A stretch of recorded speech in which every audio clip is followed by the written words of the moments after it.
श्रीपाद श्री वल्लभ चरितामृतसार अध्याय 18 अहंकारी महापंडिताचा गर्वहरण.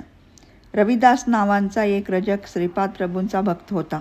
तो प्रभूचे कपडे धुवून वाळवून आणून देत असे. याशिवाय आश्रमाचा अंगणाची स्वच्छता, पूजेसाठी फुले आणणे ही त्याची विशेष आवडीची कामे होती.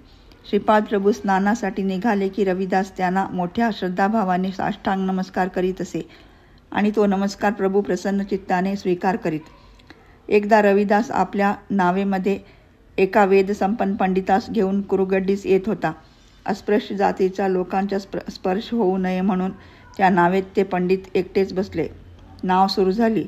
ते रविदासला म्हणाले, मी एक पंडित आहे, मला श्रीपाद प्रभूंनी बोलाविले आहे, तेच तुला नावेचे भाडे देतील. रविदासाने होकारार्थी मान डोलावली. बोलण्याचा ओघात त्या पंडिताला कळाले की रविदासला पौराणिक ऐतिहासिक कथेची माहिती नाही.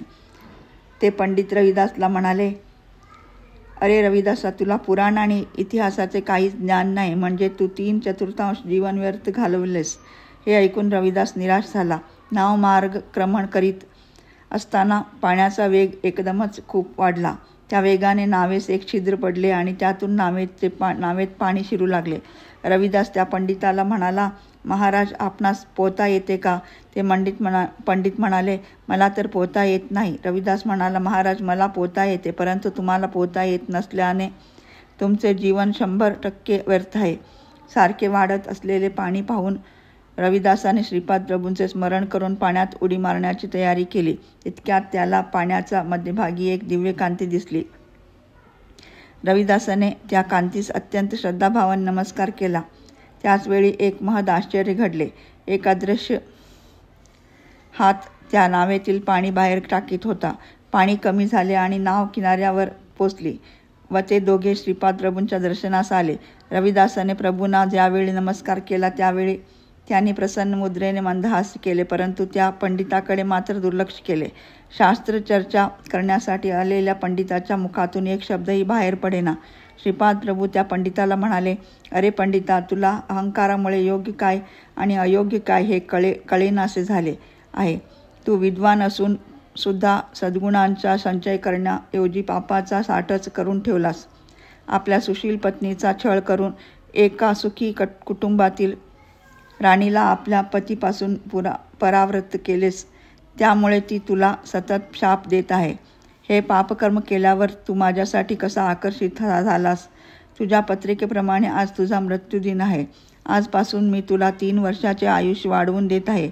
तू तुझ्या गावी जाऊन दुर्वर्तन विसरून चांगले आचरण कर.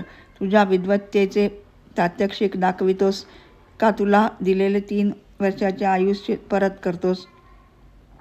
तत्काळ उत्तर दे. त्या पंडिताच्या तोंडातून एक शब्दही निघेना.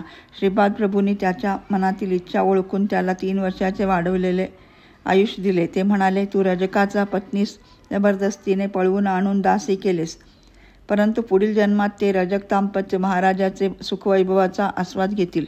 त्यावेळी तू त्या रजक पत्नीचा दास होऊन त्यांची सेवा करशील.